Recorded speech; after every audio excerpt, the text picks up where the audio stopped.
seorang di antara kalian mengkhususkan bepergian dalam rangka beribadah kecuali pada 3 masjid.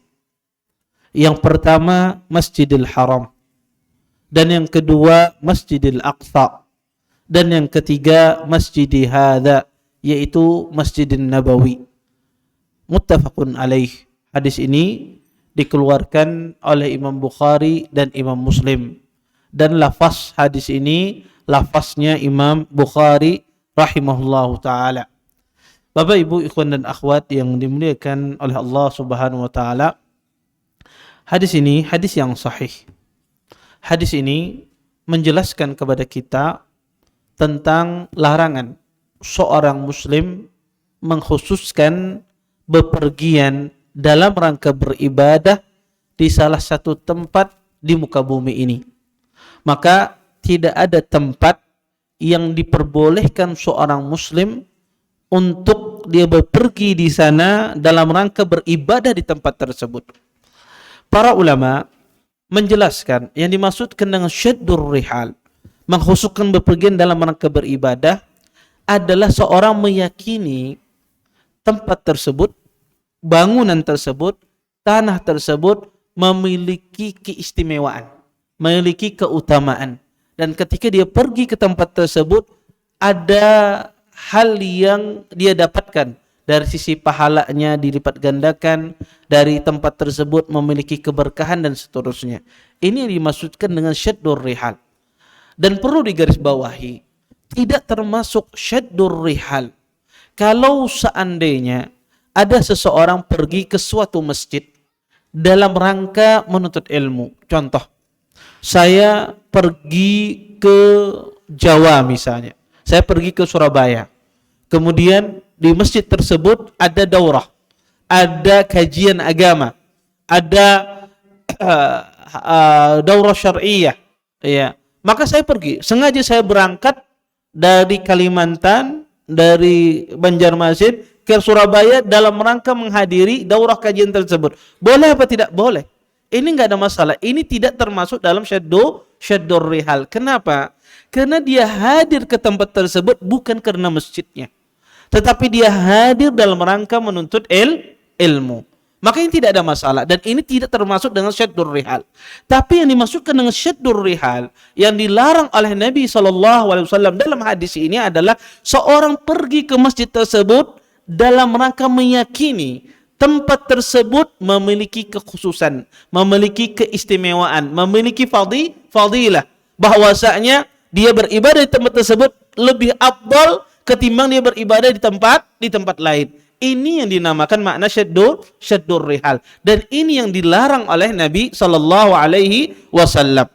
Kemudian syaddur rihal ini tidak diperbolehkan, baik itu berkaitan dengan masjid apapun itu tidak diperbolehkan, dan juga tidak diperbolehkan syaddur rihal ini berkaitan dengan tempat tanah. Misalnya ada tempat yang mungkin dikultuskan, maka tidak boleh kecuali pada 3 tempat ini. Apa 3 tempat tersebut? Disebutkan dalam hadis ini. Pertama kata Nabi SAW, Masjidil Haram, yaitu masjid yang ada Ka'bah di dalamnya, yaitu di kota Mekah. Kemudian kata Nabi, Masjidil Aqsa, masjid yang ada di Baitul Maqdis, di Palestina. Dan yang ketiga adalah Masjidi Hadza, yaitu Masjid An-Nabawi. 3 tempat ini yang diperbolehkan seseorang kalau dia safarnya sengaja ke 3 tempat ini untuk beribadah, ini boleh. Contoh misalnya, saya datang ke Masjid Nabawi atau saya datang ke Masjidil Haram tidak ingin umrah, sengaja berangkat dari Martapura naik pesawat ke Masjidil Haram, hanya hendak sembahyang di sana aja. Kadang hendak umrah, boleh tidak? Boleh. Ini ibadah yang diperbolehkan karena ini dikecualikan. Atau saya berangkat dari sini ke Masjidil Aqsa, di sana hendak beriktikaf aja. Boleh tidak? Boleh. Tidak ada masalah. Kenapa? Karena ini tempat yang dikecualikan. Adapun kalau saya berangkat ke suatu tempat safar, ya, maksudkan syaddur rihal ini adalah melakukan safar. Kalau tidak melakukan safar, maka tidak disebut dengan syaddur rihal. Kalau saya pergi misalnya ke Jakarta Di sana saya ingin beriktikaf. Khusus saya meyakini beriktikaf di masjid tersebut. Sengaja saya ingin beriktikaf di masjid tersebut. Boleh apa tidak? Tidak boleh. Karena ini melakukan syaddur rihal. Taib. Kemudian, Bapak Ibu ikhwan dan akhwat yang dimuliakan oleh Allah Subhanahu wa taala. Mungkin ada pertanyaan di antara kita. Ustaz, tadi Ustaz mengatakan tidak boleh melakukan syaddur rihal, perjalanan dalam rangka ibadah kecuali 3 tempat ini. Pertanyaannya Ustaz, sekarang ketika orang itu melaksanakan ibadah umrah, kadang mereka sengaja melakukan perjalanan ke Kuba, sengaja beribadah di Kuba, padahal dia dari Indonesia. Dia ziarah syuhada Uhud, mereka ziarah ke Baqi dan semisalnya. Bukankah Nabi SAW mengkhususkan 3 tempat ini? Kenapa diperbolehkan orang pergi ke Kuba? Kenapa orang diperbolehkan ziarah ke kuburan Nabi dan seterusnya? Pertama, kalau ada orang berangkat dari sini sengaja hanya ingin menziarahi Masjid Kuba, maka tidak boleh. Tidak diperbolehkan. Kalau ada pian dari sini berangkat beristilah hendak ke syuhada Uhud, beristilah dari sini mengunjungi kuburan syuhada Uhud, ini tidak boleh. Kenapa? Karena tempat ini tidak dikhususkan untuk safar kita ke sana. Tetapi kalau seseorang dari sini berangkat, dia niat untuk beribadah ke Masjid Nabawi, boleh apa tidak? Boleh. Ketika kita sampai di Masjid Nabawi di kota Madinah, maka orang kalau sudah sampai ke kota Madinah yang asalnya tujuannya menziarahi Masjid Nabawi, di sana ada sunnah yang lain. Jadi tujuan asalnya ada ziarah ke Masjid Nabawi. Kalau sudah sampai kota Madinah, maka disyariatkan siapa saja yang sampai di kota Madinah, maka disunnahkan dia menziarahi beberapa tempat. Jadi ziarah beberapa tempat ini akibat apa? Akibat niat kita yang pertama mengunjungi Masjid Nabawi. Makanya kalau orang sengaja safarnya hanya untuk ziarah ke makam Baqi atau ziarah ke kuburan Nabi, aku hendak pergi ke Madinah, hendak ziarah ke kuburan Nabi, boleh tidak? Tidak boleh. Tetapi kalau dia perginya ke kota Madinah ingin mengunjungi Masjid Nabi, boleh tidak? Boleh. Sesampainya dia di kota Madinah, disunnahkan dia untuk menziarahi beberapa tempat. Oleh karenanya, ziarah kalau kita masuk kota Madinah, maka kita disunnahkan menziarahi Masjid Nabawi. Kalau kita masuk Masjid Nabawi, disunnahkan di sana ada beberapa ziarah. Apa ziarah di Masjid Nabawi disunnahkan? Seseorang ziarah pertama, dia ziarah ke Raudhah. Ke Raudhah, yaitu kebun dari kebun surga. Kata Nabi SAW, ma baina mimbari wa baiti raudhatun min riyadil jannah. Kata Nabi, sesungguhnya di antara rumahku dan kebunku, di antara rumahku dan mimbarku, di situ ada kebun dari kebun surga. Disebutkan oleh para ulama, mana raudhah min riyadil jannah, kebun dari kebun surga. Para ulama menafsirkan dengan 3 penafsiran. Penafsiran yang pertama, beribadah di raudhah tersebut mengantarkan seseorang ke surganya Allah.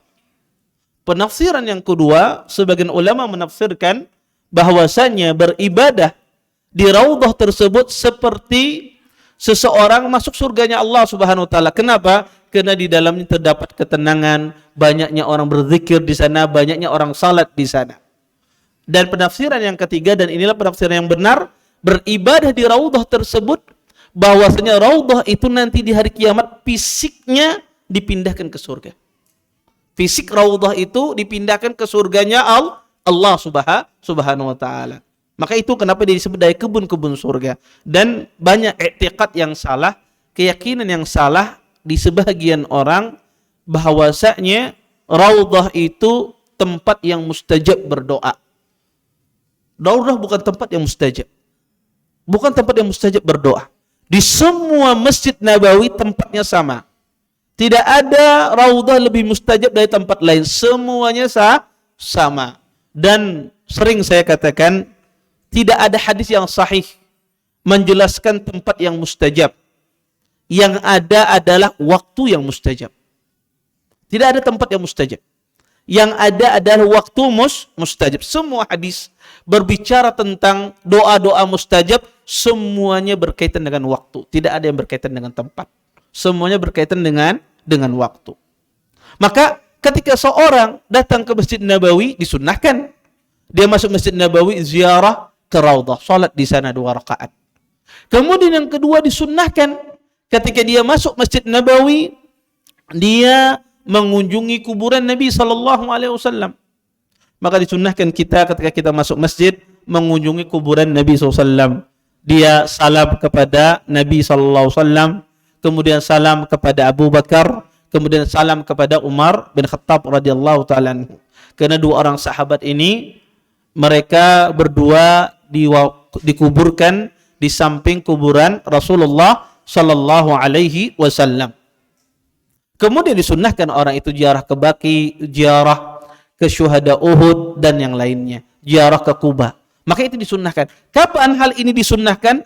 Ketika dia sudah berada di kota Madinah. Kalau dari asal dia datang ke kota Madinah tujuannya hanya mengunjungi Kuba, bukan mengunjungi Masjid Nabawi, maka niat semacam ini tidak boleh. Kemudian ada beberapa kesalahan di sebahagian masyarakat kita yang berkaitan dengan Masjid An-Nabawi rahimahullahu ta'ala. Pertama, ada keyakinan di masyarakat kita bahwasanya ziarah ke Masjid An-Nabawi, ke Masjid Nabi sallallahu alaihi wasallam memiliki keutamaan, khususnya barang siapa yang salat 40 salat di Masjid Nabawi, maka dia terhindar dari nifak dan terhindar dari api neraka. Disebutkan di dalam sebuah hadis yang diriwayatkan oleh Imam Ahmad dari musnadnya, dari hadis Abi Sa'id Al-Khudri radhiyallahu ta'ala anhu, Nabi SAW pernah bersabda, kata Rasulullah, man shalla fi masjidi 40 salah la yafutuhu salah kutibat lahu bara'atun minan nar wa najatun minal azab wa bari'a minan nifaq. Barang siapa salat di masjidku, kata Nabi, 40 kali salat, kemudian dia tidak ketinggalan satu salat pun, maksudnya tidak ketinggalan takbir pertama dari salat tersebut, maka ditulis baginya bebas dari neraka dan bebas dari azab, dan dia bebas dari sifat kemunafikan. Berdasarkan hadis ini, sebagian orang kadang-kadang meyakini Masjid Nabawi lebih utama daripada Masjidil Haram. Sehingga 8 hari pertama di Masjid Nabawi, maka dia tidak pernah ketinggalan takbir pertama. Kalau bisa beluncat dari hotel, beluncat dia, yang penting tidak ada ketinggalan. Saking semangatnya dia menjaga salat 5 waktu, dan ini suatu yang baik. Orang menjaga salat, datang, ini suatu yang baik. Tetapi yang keliru adalah keyakinan di sebagian masyarakat bahwasanya mengamalkan 40 kali salat sudah terhindar dari api neraka. Setelah itu kada sembahyang, ada apa-apa lagi. Terhindar dari azab, kada masalah lagi. Itu ada keyakinan di masyarakat kita demikian. Hadis ini sering dipakai oleh sebagian orang. Kadang-kadang hadis ini menjadi pelaris travel misalnya. Bisa sholat 40 hari, 40 kali di Masjid An-Nabawi dan semisalnya. Hadis ini hadis yang lemah. Kenapa hadis ini hadis yang lemah? Di dalam sanadnya ada seorang rawi yang bernama Nubayt ibni Amr. Nubayt ibni Amr ini, beliau adalah seorang rawi yang majhul. Tidak diketahui kredibilitasnya dalam ilmu hadis. Oleh karena itu, hadis ini dilemahkan oleh para ulama. Maka sebetulnya seseorang disuruh dia menjaga sholat 5 waktunya kapanpun. Kalau orang itu bersemangat menjaga sholat 5 waktu di Masjidin Nabawi, kalau dia semangat menjaga sholat 5 waktu di Masjid Nabawi, tentunya dia harus lebih semangat lagi menjaga sholat 5 waktunya di Masjidil Haram. Kadang sebagian orang di Masjidil Haram tidak semangat dia sholat di Masjid Nabawi, ini salah. Karena Masjidil Haram keutamaannya lebih besar daripada Masjid An-Nabawi 100.000 kali, kata Nabi SAW, dibandingkan dengan masjid yang lain. Oleh karena itu ini adalah suatu keyakinan yang salah. Oleh karena itu Bapak Ibu ikhwan dan akhwat yang dimuliakan oleh Allah Subhanahu wa taala, bahwasanya ziarah kita ke masjid, ke kota Madinah itu dalam rangka mengunjungi Masjid An-Nabawi, dan ini diperbolehkan. Kemudian di dalam hadis ini juga kata Nabi sallallahu wa Masjidil Aqsa, diperbolehkan juga kita beribadah safar secara khusus dalam rangka beribadah ke Masjidil Aqsa. Masjidil Aqsa adalah masjid yang ada di kota Baitul Maqdis. Ya, Masjidil Aqsa masjid yang ma'ruf di kalangan kaum muslimin. Ya, masjid yang ma'ruf. Ya, dan Masjidil Aqsa salah satu masjid yang mulia. Walaupun saya katakan minggu kemarin sudah saya jelaskan, sudah saya singgung, tidak ada fadilah yang sahih tentang derajat sholat di Masjidil Aqsa. Ada yang mengatakan sholat di Masjidil Aqsa pahalanya 500 kali dibandingkan salat lain.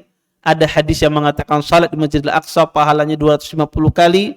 Ada hadis yang mengatakan salat di Masjidil Aqsa 10 kali dibandingkan dengan masjid yang lain. Semua hadis-hadis ini adalah hadis yang lemah. Tetapi Masjidil Aqsa memiliki fadilah, memiliki keutamaan dibandingkan dengan masjid lain. Tapi secara penentuan berapa pahala yang didapatkan di sana tidak ada hadis yang sahih. Yang ada hanya Masjid Nabawi dan Masjidil Haram, ya, yang menjelaskan secara sahih derajat fadilah salat di sana. Kemudian kata Nabi sallallahu alaihi wasallam Masjidil Haram, dan dikhususkan safar juga di Masjidil Haram, maka diperbolehkan tiga tempat ini. Kemudian Bapak Ibu ikhwan dan akhwat yang dimuliakan Allah Subhanahu wa taala, kenapa Al-Hafidz Ibnu Hajar hafizahullah ta'ala rahimahullahu taala beliau membawakan hadis ini dalam kitab Nazar. Dibawakan hadis ini dalam kitab Nazar. Apa hubungannya? Hubungannya adalah kalau ada orang bernazar, ingin sholat di Masjid Nabawi, atau ada orang bernazar saya ingin sholat di Masjidil Haram. Kalau saya punya anak, ulun hendak sembahyang di Masjidil Haram. Kalau saya usaha saya sukses, atau saya diterima kerja, saya ingin sholat di Masjidil Aqsa. Kalau ada orang bernazar tersebut, kemudian nazarnya itu terpenuhi, artinya dikabulkan oleh Allah Subhanahu wa taala, dia diterima bekerja atau dia dikaruniai seorang anak, maka dia harus menyempurnakan nazarnya. Dia harus tepati nazarnya. Maka kalau dia bernazar ingin salat di Masjidil Haram, maka harus dia laksanakan. Tidak boleh tidak dia laksanakan. Taib.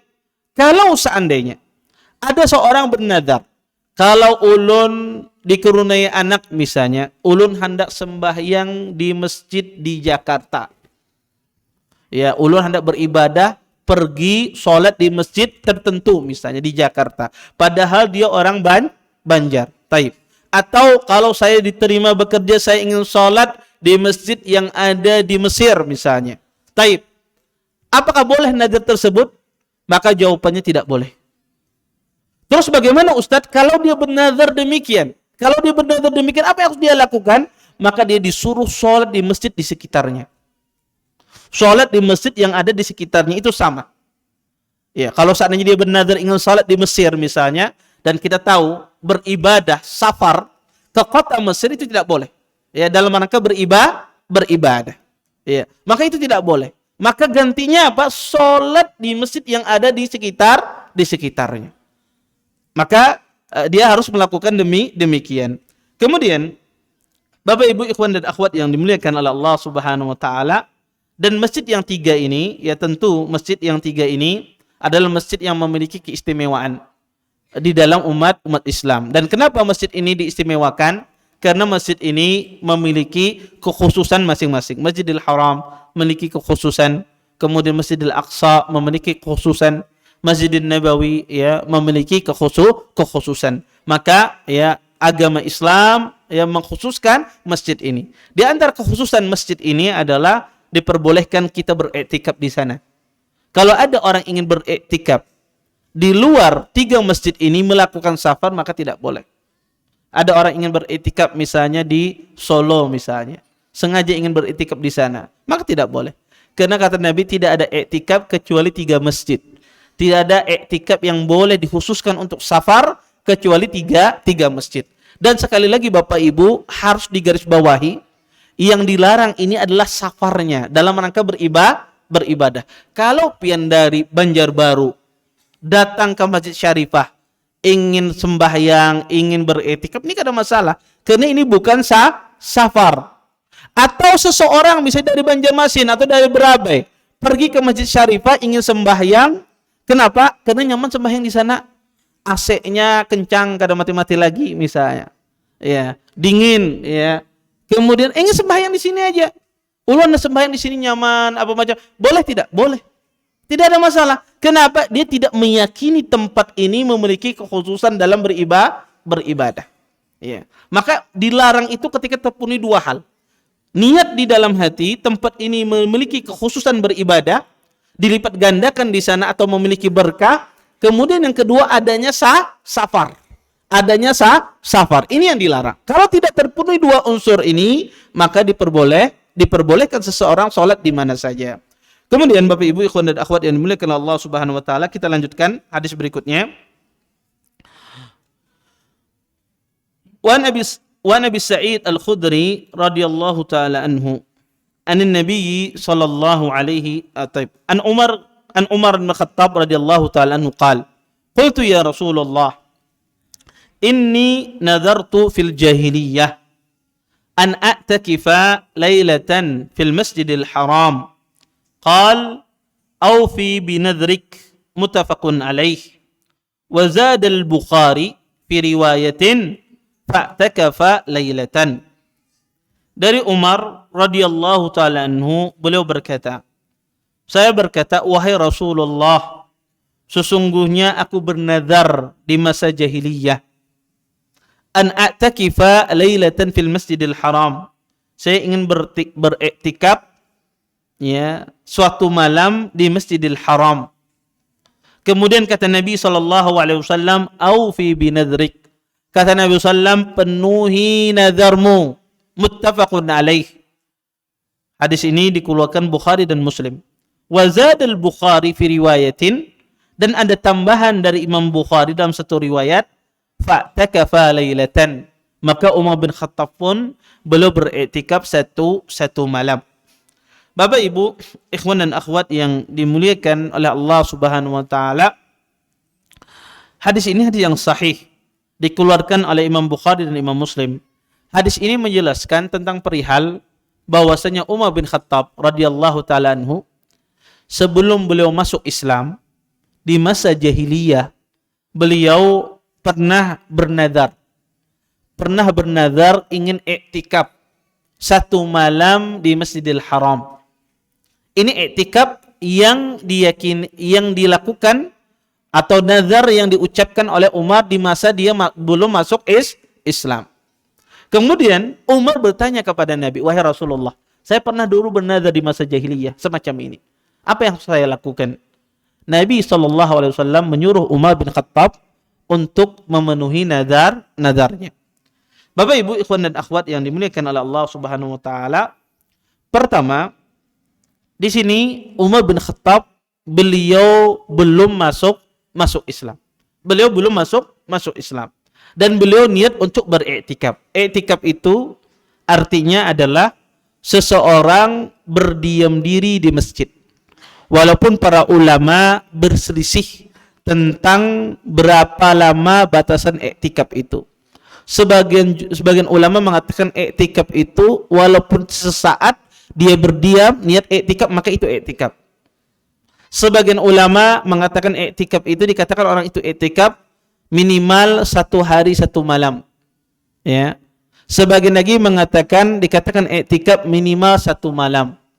Sebagian lagi mengatakan iktikaf bahwasanya iktikaf itu tidak sah kecuali 10 hari berturut-turut kalau seandainya dia beriktikaf di 10 terakhir di bulan Ramadan.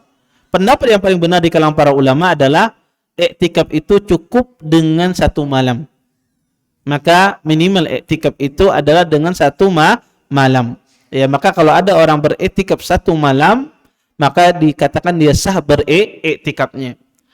Maka Umar bin Khattab beliau bernazar di waktu jahiliyah. Dan ini perlu Anda garis bawahi. orang zaman dahulu, orang-orang musyrik zaman dahulu, mereka juga menjalankan syariat Nabi Ibrahim, millat Ibrahim. Orang zaman dulu, orang musyrik zaman jahiliyah dulu, mereka menjalankan syariat Nabi Ibrahim. Makanya orang zaman dahulu itu juga berhaji. Sebelum datang pelaksanaan haji, orang zaman dulu berhaji. Mereka wukuf di Arafah, mereka mabit di Muzdalifah, wukuf di Mina. Orang dahulu juga melaksanakan puasa. Karena syariat Nabi Ibrahim ada puasa. Zaman dahulu mereka berpuasa. Jadi jangan salah, orang musyrik zaman dahulu, mereka dikatakan syirik oleh Allah Subhanahu wa taala bukan murni mereka menyembah berhala, tidak. Tapi mereka juga melakukan ibadah. Di antara ibadah yang mereka lakukan haji dan puasa. Puasanya untuk Allah, hajinya untuk Allah Subhanahu wa taala. Tapi Allah katakan mereka melakukan kesyirikan karena mereka menjadikan berhala itu sebagai wasilah untuk mendekatkan diri kepada Allah Subhanahu wa taala. Jadi keliru besar keyakinan di masyarakat bahwasanya orang musyrik jahiliyah zaman dahulu mereka dikatakan syirik karena mereka meyakini Tuhan itu berhala, tidak. Dan ini pemahaman tauhid yang salah. Makanya di masyarakat itu kalau Anda tanya syirik itu apa? Anda tanya masyarakat ini, seluruh masyarakat, Anda tanya syirik boleh apa tidak? Mereka akan mengatakan semuanya sepakat, tidak boleh Ustaz. Apa hukum syirik? Dosa besar. Nah, kenapa Pian memberi umpan buaya putih? Tahu dia syirik itu dosa besar. Ya, tidak boleh. Terus kenapa orang itu melakukan kesyirikan? Karena salah paham tentang makna syirik. Syirik di masyarakat itu cuma satu pemahamannya. Apa pemahaman mereka? Keyakinan dalam hati. Selama mereka meyakini Allah itu Tuhan mereka, maka apa saja yang mereka lakukan kada syirik. Selama di hati mereka ini meyakini Allah itu Tuhan yang memberikan rezeki, yang menciptakan, maka itu ada syirik. Sehingga apa saja perbuatan mereka anggap dengan syirik. Ulun yakin kok Allah menciptakan ulun. Allah yakin, ulun yakin Allah memberi rezeki. Itu pemahaman singkat dari masyarakat kita. Sehingga masyarakat itu bukan mereka melakukan kesyirikan itu.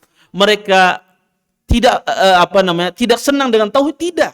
Tapi mereka tidak paham tentang arti tauhid itu sendiri. Karena makna syirik menurut mereka, selama hati ini meyakini Allah itu pencipta, sudah selesai. Dia orang beriman. Maka sebatas itu, dan ini yang harus dijelaskan kepada masyarakat kita. Bahwa syirik bukan sekedar itu pemahamannya. Ya, yang Anda yakini itu tidak ada bedanya dengan keyakinan orang-orang jahiliyah zaman dahulu.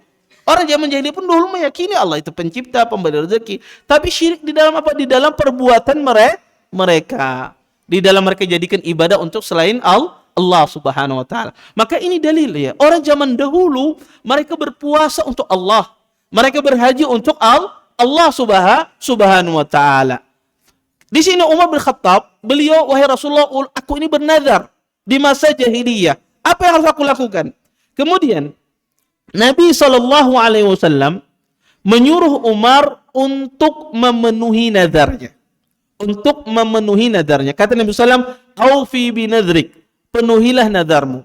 Di sini para ulama rahimahullahu taala mereka mengambil istinbat, mengambil kesimpulan bahwasanya kata mereka orang kafir kalau dia bernazar di masa kafirnya, orang kafir kalau dia bernazar di masa kafirnya kemudian dia masuk Islam, maka dia harus memenuhi nazarnya.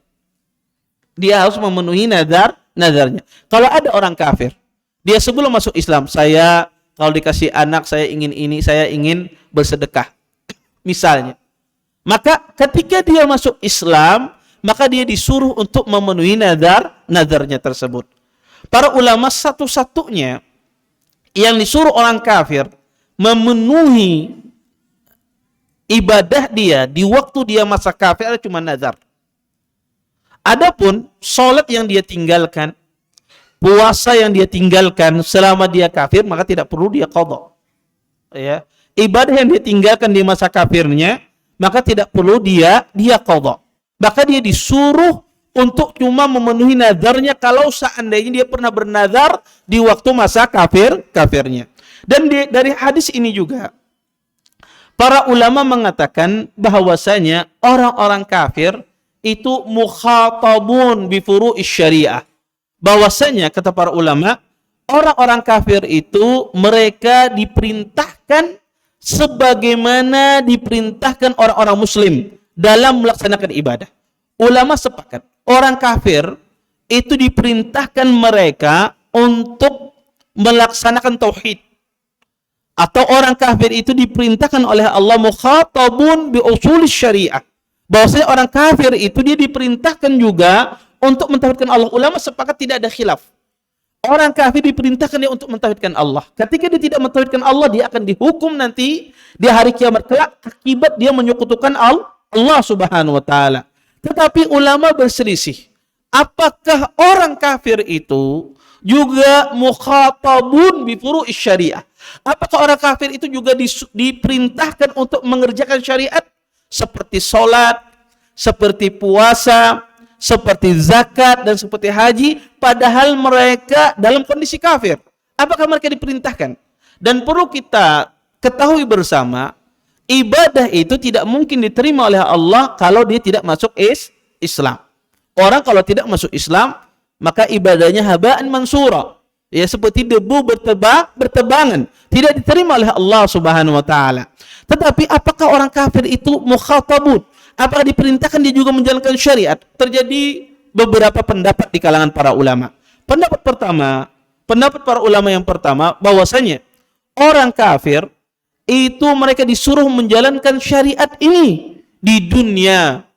Maka dia disuruh menjalankan syariat Islam ini juga di dunia. Pendapat yang kedua, orang kafir tidak disuruh menjalankan syariat agama Islam. Dan pendapat yang ketiga, bahwasanya orang kafir itu mukhatabun, disuruh menjalankan syariat, dan dia dihukum di akhirat akibat dia tidak menjalankan syariat. Pendapat yang ketiga inilah yang benar, bahwasanya orang kafir itu disuruh menjalankan syariat di akhirat. Maksudnya apa? Orang kafir itu bertingkat-tingkat. Ada orang kafir itu mengetahui tentang syariat Islam ini secara rinci. Dia tahu sholat itu wajib, dia tahu puasa itu wajib, tapi dia akan sembahyang. Padahal dia tahu itu wajib. Dia tahu puasa itu wajib, tapi dia tidak mau puasa. Dia tahu zakat itu wajib, tapi dia tidak mau mengeluarkan zakat. Dia tahu haji itu wajib, tapi dia tidak mau melaksanakannya. Dan dia beragama selain agama Islam. Maka di hari kiamat siksanya lebih pedih, lebih parah, ya, daripada orang kafir yang tidak tahu kewajiban sholat. Orang kafir yang tidak tahu kewajiban zakat, haji, puasa. Maka dua orang kafir ini berbeda siksaannya.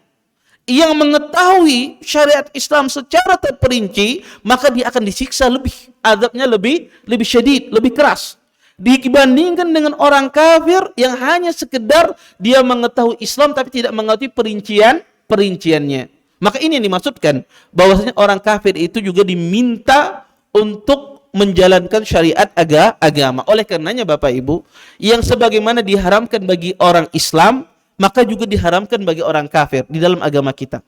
Kalau orang Islam diharamkan khamar, maka orang kafir pun juga diharamkan dia meminum khamar. Makanya kalau Anda mengasih khamar kepada orang kafir, boleh apa tidak? Tidak boleh. Ya, tidak boleh. Anda mengasih misalnya, mengasih babi misalnya. Ada babi, kemudian dikasihkan kepada orang kafir, boleh apa tidak? Seorang punya mungkin tas terbuat dari babi misalnya. Baru tahu dia tas ini terbuat kulitnya dari babi. Kemudian dia kasihkan kepada orang kafir. Boleh apa tidak di dalam Islam? Maka tidak boleh. Kenapa? Karena sebagaimana orang Islam itu diharamkan mereka meminum khamar, diharamkan mereka memakai kulit dari binatang yang najis atau binatang buas, maka seperti itu pula orang-orang kafir. Mereka diharamkan. Ya, diharamkan. Karena orang kafir itu tetap dia diminta di dunia ini untuk menjalankan syariat agama Islam. Kemudian, Bapak Ibu, ikhwan dan akhwat yang dimuliakan oleh Allah Subhanahu wa taala, di dalam hadis ini juga para ulama rahimahullahu taala mengambil faedah bahwasanya orang beriktikaf, ya, tidak mengharuskan berpuasa. Tidak mengharuskan sahnya iktikaf itu berpuasa. Di sini sahabat yang mulia Umar bin Khattab radhiyallahu taala anhu masuk azan. Baik.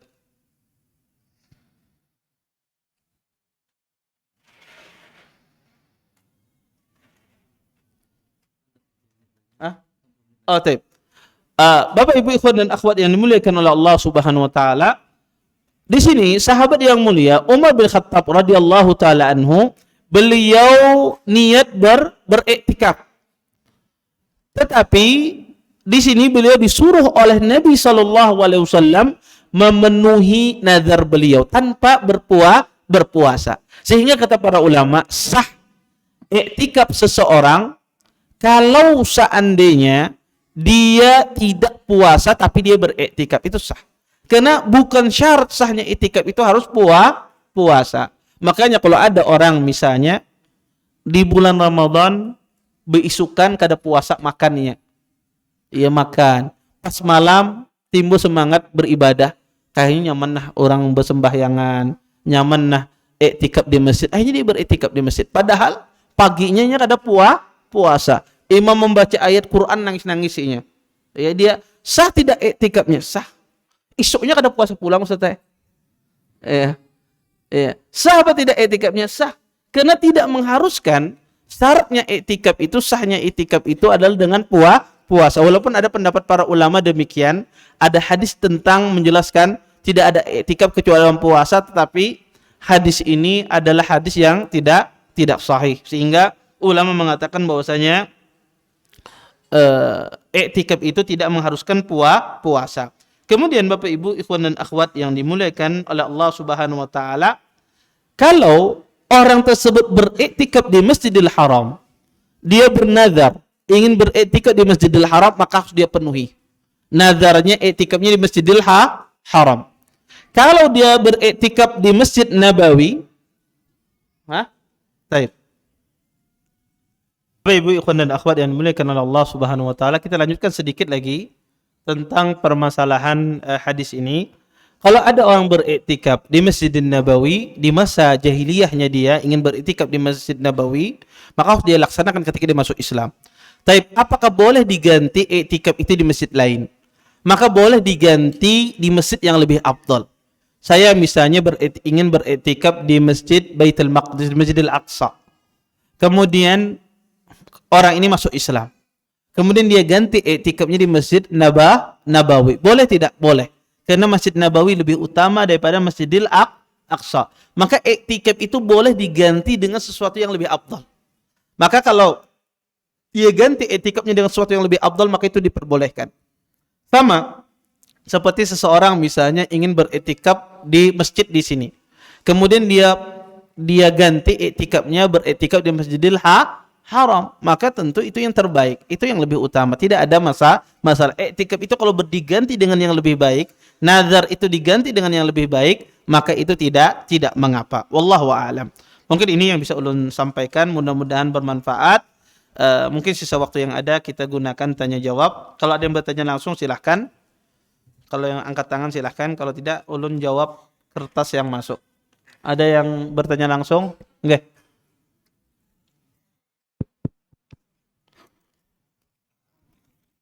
Assalamualaikum warahmatullahi wabarakatuh, Ustaz. Barakallahu fikum. Ada pertanyaan mengenai Masjid Nabawi tadi. Kan di Masjid Nabawi itu di dalam pagar itu kan termasuk masjid, Ustaz ya. Jadi kadang-kadang kita tidak sadar lagi kena flu gitu.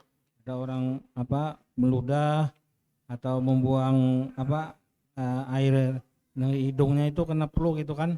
Nah, apakah dibolehkan seperti itu? Karena kan di dalam pagarnya Masjid Nabawi tersebut. Demikian Ustaz. Kalau ya. Jazakumullah khairan atas pertanyaannya. Pertama, boleh tidak membuang ingus, misalnya membuang ludah di dalam pagar Masjid Nabawi. Maka kalau di pagarnya secara khusus maka tidak boleh ya, di halamannya itu tidak boleh. Karena itu bagian dari masjid. Terus di mana membuangnya? Maka di tempat sampah atau di tempat-tempat yang dikhususkan, di tempat pewuduan dan semisalnya. Tempat sampahnya ada di halaman, boleh tidak Ustaz? Tidak ada masalah. Karena tempat yang dikhususkan untuk membuang sesuatu itu bukan bagian dari masjid. Maka seseorang tidak boleh, karena halaman itu bagian dari masjid. Ulama mengatakan kaidah masjid itu ada 3 pendapat dalam masalah ini. Sesuatu itu dikatakan masjid. Sebagian ulama mengatakan dikatakan masjid segala sesuatu yang diwakafkan itu masjid. Apa yang diwakafkan itu masjid. Maka kalau di Masjid Syarifah ini ada orang berwakaf tanahnya dari ujung sana misalnya sampai ke depan sana, walaupun tidak dibangun masjid, maka itu bagian dari masjid. Ini pendapat yang pertama. Tanah yang diwakafkan untuk masjid, maka seluruh tanah itu bagian dari masjid. Maka dia adalah masjid. Pendapat yang kedua adalah masjid itu adalah yang dikelilingi oleh pagarnya. Maka segala sesuatu yang di dalam pagar masjid, maka itu bagian dari masjid. Termasuk misalnya kita punya parkiran di Masjid Syarifah ini, dan misalnya dipagari, ya di depan itu dipagari, misalnya dikasih kandang. Maka tempat parkiran itu berdasarkan pendapat yang kedua itu adalah bagian dari masjid. Maka main bola di situ kada boleh. Ya. Berudah di sana kada boleh berdasarkan pendapat yang kedua. Pendapat yang ketiga adalah dikatakan masjid itu adalah tempat yang dikhususkan untuk sholat. Maka kalau tempat itu dikhususkan untuk sholat, itulah masjid. Maka misalnya ruangan masjid ini, ruangan inti masjid ini masjid. Halaman teras masjid itu masjid. Karena itu dikhususkan untuk sholat di sana. Ya. Adapun di luar itu halaman tempat parkiran dan semisalnya, maka itu bukan bagian dari masjid. Karena tidak dikhususkan untuk sholat. Ya, maka orang main bola berdasarkan pendapat ini boleh. Wallahu alam, dari antara 3 pendapat ini, pendapat yang ketiga ini yang lebih kuat. Bahwasanya masjid itu tempat yang dikhususkan untuk sholat. Kalau tempat itu tidak dikhususkan untuk sholat, maka dia bukan bagian dari masjid. Makanya orang boleh bangun WC di samping halaman masjid, karena tempat itu bukan masjid. Wallahu a'lam. Baik. Ada lagi yang lain? Baik, kalau tidak ada saya membaca pertanyaan kertas. Bismillah. Ustadz, bagaimana jika kita berniat ke Masjid Syarifah Sholehah karena beranggapan pahalanya lebih besar, karena imam sholatnya berakidah dan bermanhaj yang benar? Jazakumullah khairan. Tentu ya, satu masjid dengan masjid yang lain tentu berbeda dari sisi pahala. Jangan antum kira satu masjid dengan masjid itu sama pahalanya, tentu berbeda. Apa yang membedakannya? Banyak, dari beberapa sisi. Pertama, kalau di masjid itu lebih banyak jamaahnya, maka lebih besar pahalanya ketimbang masjid itu sedikit jamaahnya. Ya, kata Nabi sallam, sholatul rajul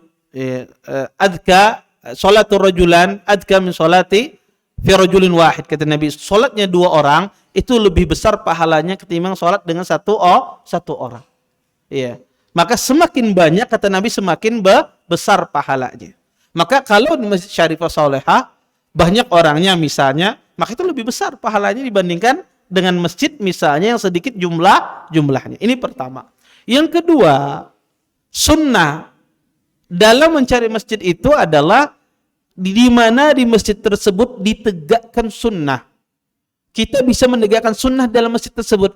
Ketika di masjid itu ditegakkan sunnah, imamnya sesuai dengan sunnah, ya dia bacaannya, kemudian gerakannya sesuai dengan sunnah Nabi SAW, maka pahala yang didapatkan lebih besar. Ya, dia shopnya rapi, tidak renggang-renggang, ya, maka itu lebih besar pahalanya dibandingkan dengan orang yang sholat berjamaah di situ tidak ditegakkan sunnah Nabi SAW.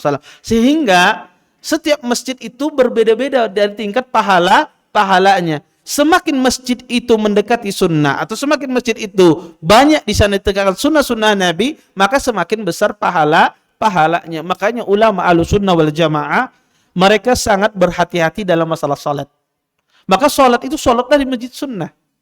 Ya, kadang sebagian kita ini koler sembahyang di masjid sunnah. Kejauhan Ustaz sembahyang di higa rumah saja. Di higa rumah dia tidak sesuai dengan sunnah. Maka ini salah. Kalau bukan kita menghidupkan masjid sunnah ini, siapa yang menghidupkan? Iya, maka masjid sunnah itu harus dihidupkan. Ya, diisi, diramaikan. Karena dengan ramainya masjid sunnah itu, masjid itu berkembang. Dengan ramainya masjid itu akan didatangi oleh banyak orang. Dan itu salah satu juga bentuk seorang itu berdakwah. Maka kita itu dari sekarang seseorang itu berusaha. Kalau dia mau sholat, sholatlah di masjid sunnah. Karena ulama ahlu sunnah, ulama salaf itu sangat berhati-hati. Makanya pembahasan sholat ini dibahas dalam buku-buku akidah. Boleh tidak sholat di belakang ahlu bid'ah. Boleh tidak sholat di belakang orang fasik. Boleh tidak sholat di belakang dengan orang yang akidahnya menyimpang. Dibahas dalam buku-buku akidah. Karena perhatian ulama al-sunnah tentang masalah sholat ini. Maka kalau antum ada masjid di dekat antum, masjid sunnah, maka bersyukur kepada Allah subhanahu wa ta'ala. Isi masjid tersebut. Hidupkan masjid tersebut. Hidupkan musolla tersebut. Wallahu a'lam. Taib. Assalamualaikum Ustaz. Apakah sahih keberadaan kuburan Nabi dan Rasul lain di Arab Saudi sana selain kuburan Rasulullah? Kuburan Nabi dan Rasul yang bisa dipastikan hanya kuburan Nabi. Kuburan Nabi SAW. Adapun selain kuburan Nabi Muhammad itu tidak bisa dipastikan. Kuburan Nabi Ibrahim, kuburan Nabi Musa, kuburan Nabi Nuh, kuburan Nabi Zakaria, nabi-nabi yang lain. Maka tidak ada yang bisa memastikan. Ya. Maka kubur yang bisa dipastikan adalah kuburannya Rasulullah Sallallahu Alaihi Wasallam. Oleh karena itu, ya, kuburan yang hanya diketahui cuma kuburan Nabi. Karena di masyarakat kita ini, subhanallah ya, luar biasa. Di masyarakat kita ini, kadang-kadang ya berlebih-lebihan dalam mencari kuburan. Sampai kita pernah ditemui ya, ketika kita berada di Baqi, di kuburan Baqi, ditanya oleh orang-orang Indonesia. Orang Indonesia, Baqi itu ada perkuburan sahabat, istri-istri Nabi dan orang-orang yang meninggal. Kemudian pernah ditanya tentang oleh jamaah Indonesia, Ustadz, di mana kuburan Jibril alaihissalam? Sampai segitunya dia menanya, kuburan Jibril dia tanya. Iya. Ya saking ya pokoknya dicari kuburan siapa? Iya. Maka ini kuburan itu pada hakikatnya, zat kuburan itu pada hakikatnya ada bukan sesuatu yang dikultuskan, tidak. Tetapi kita disuruh mengunjungi kuburan itu dalam rangka apa? Mengingat kematian. Dan juga kita mendoakan orang-orang yang berada di kuburan. Kita jadi dapat pahala, orang di kuburannya mendapatkan manfaat dari doa kita. Taib.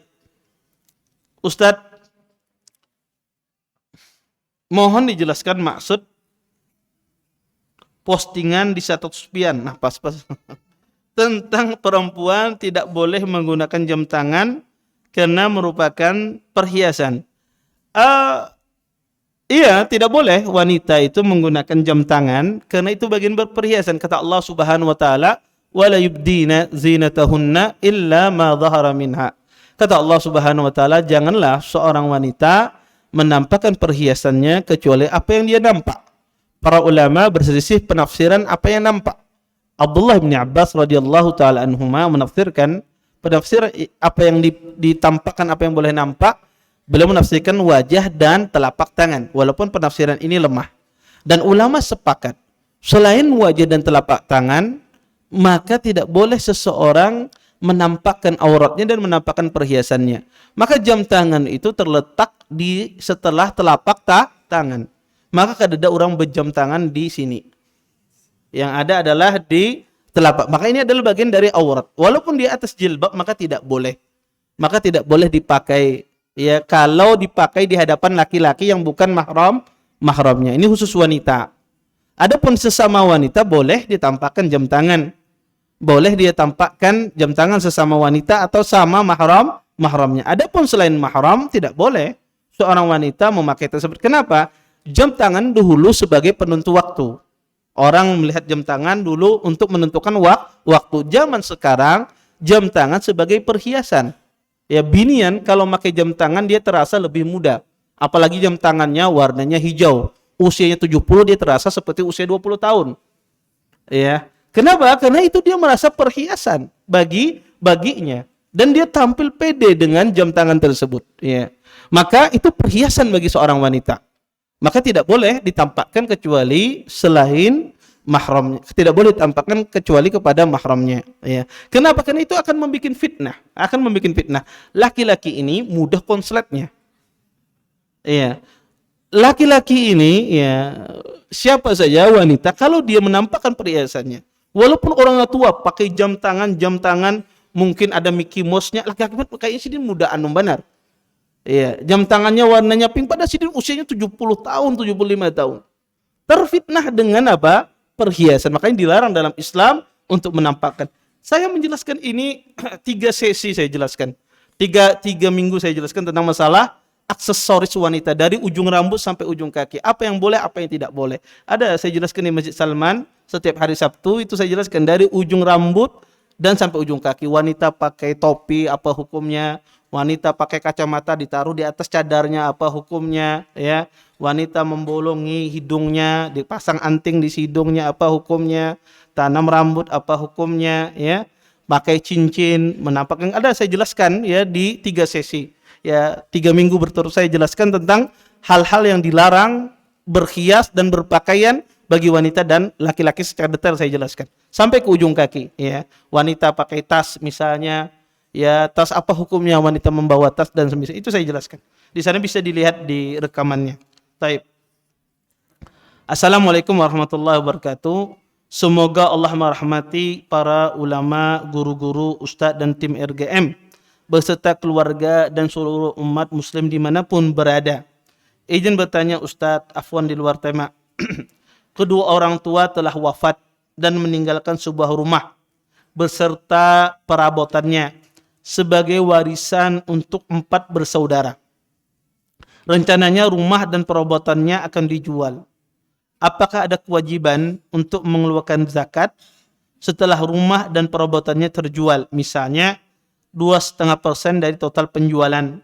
Apakah barang yang diniatkan untuk dijual wajib dizakati? Jazakumullah khairan atas jawabannya Ustaz.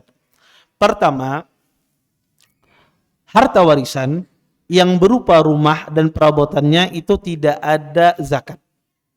Harta warisan yang berupa rumah dan perabotannya tidak berlaku hukum zakat.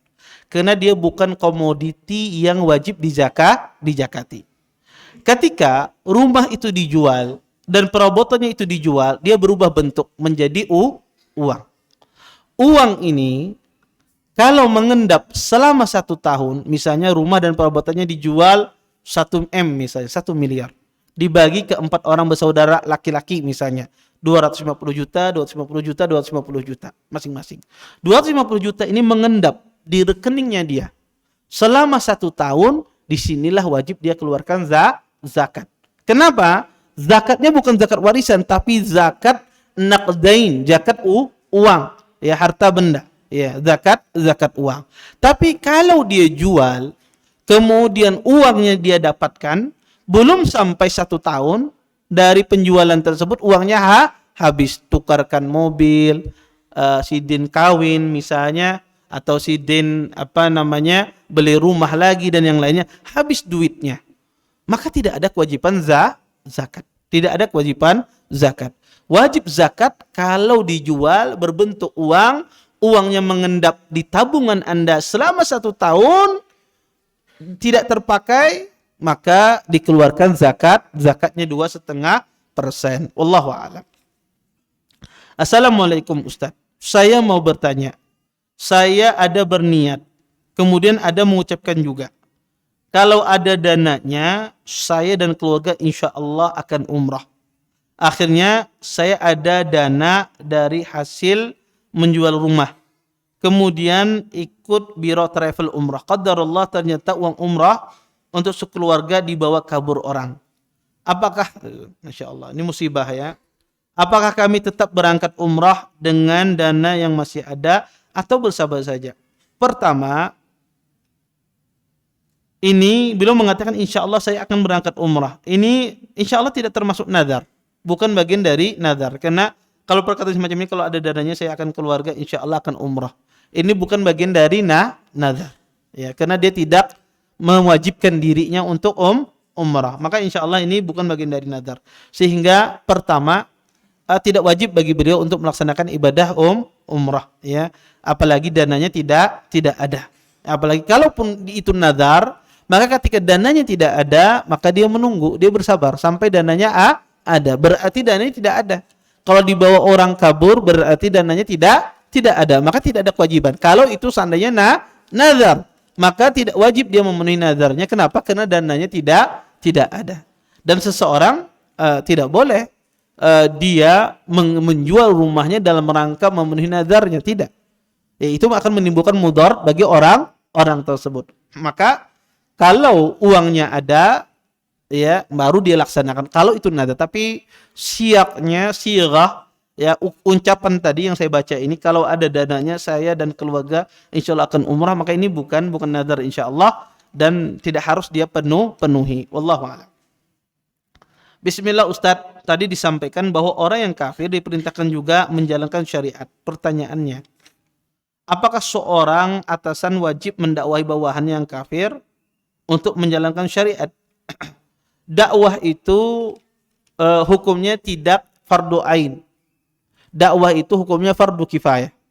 Mendakwahi seseorang itu hukumnya fardu kifayah. Kalau ada orang, ya ada seseorang yang mendakwahi, maka tidak wajib orang lain ikut mendakwahi. Kemudian kapan dia menjadi fardu kifayah? Ketika terpenuhi unsur-unsurnya. Pertama, dia orang berilmu. Dia orang berilmu. Orang berdakwah itu harus memahami 3 ilmu. Pertama, dia memiliki ilmu agama. Yang kedua, dia mengetahui keadaan orang yang dia dakwahi. Ya, dia mengerti keadaan orang yang dia dakwahi. Kemudian yang ketiga, dia mengerti keadaan lingkungan di sekitarnya. Maka disinilah ketika terpenuhi 3 unsur ini, wajib orang ini berdakwah. Wajib orang ini berdakwah. Maka seorang atasan, apakah wajib dia berdakwah? Tidak wajib. Tetapi dianjurkan dia untuk mendakwahi bawahannya. Dianjurkan dia menjawab bawahannya sesuai dengan kemampuannya. Sebatas kemampuannya. Ustadz, saya sebatasnya bisa nge-share video aja, boleh lah? Boleh, tidak ada masalah. Maka sebatas kemampuannya. Berdakwah itu tidak mesti dengan lisan. Bisa berdakwah itu memberikan buku. Bisa berdakwah itu mungkin dia memberikan contoh teladan yang baik. Itu bagian dari dunia dakwah. Ya. Sehingga dia boleh berdakwah sesuai dengan kapasitasnya. Tidak lebih dari kapasitasnya.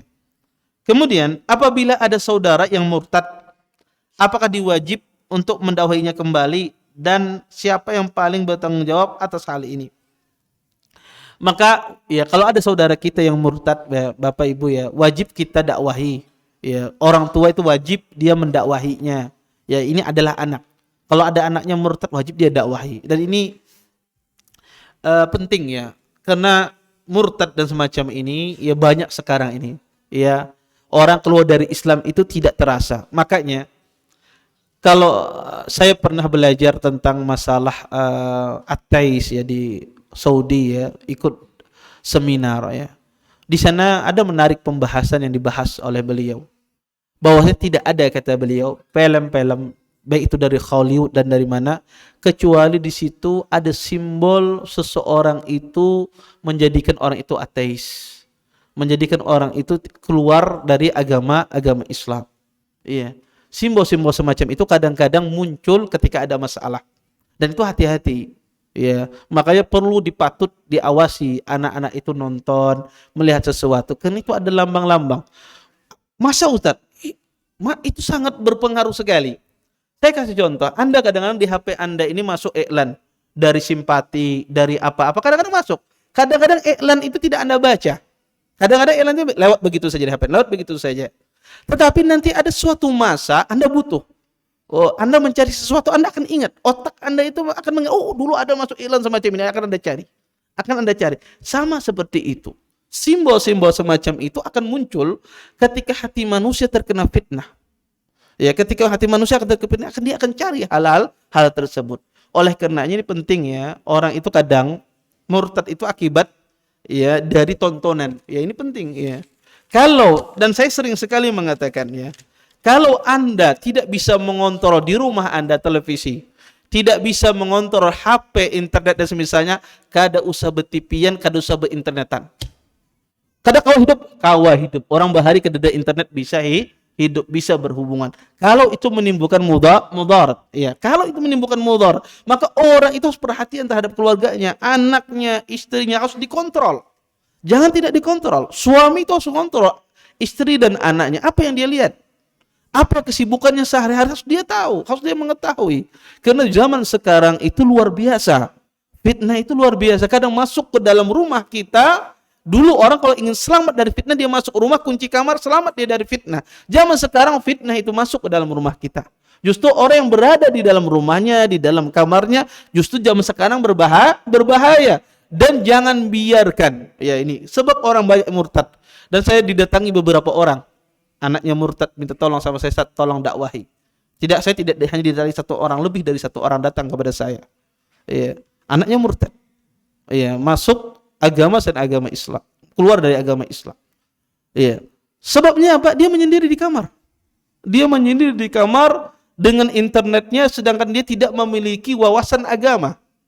Ya, kemudian disosokkan dengan ayat-ayat suci Al-Qur'an, berperang, sehingga dalam otaknya Al-Quran ini kitab yang sangat seram, berperang terus bawaannya. Ada orang kafir bunuh, semacam itu dicekcoki otaknya, dicuci otaknya. Iya. Maka kalau orang tua melihat anak itu sendirian di kamar dengan HP-nya, maka itu ada masalah. Itu ada masalah. Bukan kita menuduh anak kita, tapi itu ada masalah pada anak tersebut. Maka harus dikontrol. Ya, dikontrol. Zaman sekarang ini sangat berbahaya sekali. HP, ya, internet dan semisalnya sangat berbahaya sekali.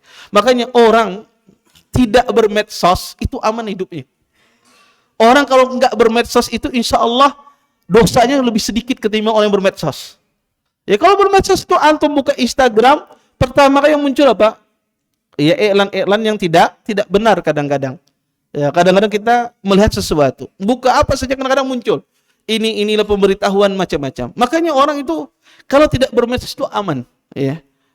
Dia kalau tidak perlu bermedsos maka jangan bermedsos. Kalau kita tidak bisa mengontrol diri kita. Maka ini penting ya, bahaya sekali masalah kemurtadan ini. Dan juga lakukan usaha dari sejak awal ya, sejak anak itu belum lahir, maka disuruh berdoa, berhubungan intim disuruh berdoa, anak itu lahir diakikahi terus ya. Itu bentuk penjagaan dalam agama Islam, dan carikan lingkungan yang baik bagi anak-anak tersebut. Baik. Barakallahu fiik Ustaz. Apakah boleh sholat di hotel dekat Masjidil Haram? Mengikuti ikut imam di Masjidil Haram. Apakah pahalanya sama dengan sholat di Masjidil Haram? Ini ulama khilaf ya tentang masalah sholat yang melihat Masjidil Haram. Biasanya dia sholat di lantai paling atas, kemudian view-nya, pemandangannya adalah halaman Masjidil Haram. Kemudian dia berjamaah dengan itu. Boleh apa tidak sholat demikian? Maka wallahu a'lam, saya mengambil pendapat yang tidak boleh. Ya, mengambil pendapat yang tidak boleh. Kenapa? Karena syarat sahnya seseorang itu berjamaah dengan dua syarat. Pertama adalah dia di dalam satu ruangan. Ya, kalau tidak memungkinkan dalam satu ruangan, di luar ruangan tapi dia bersambung.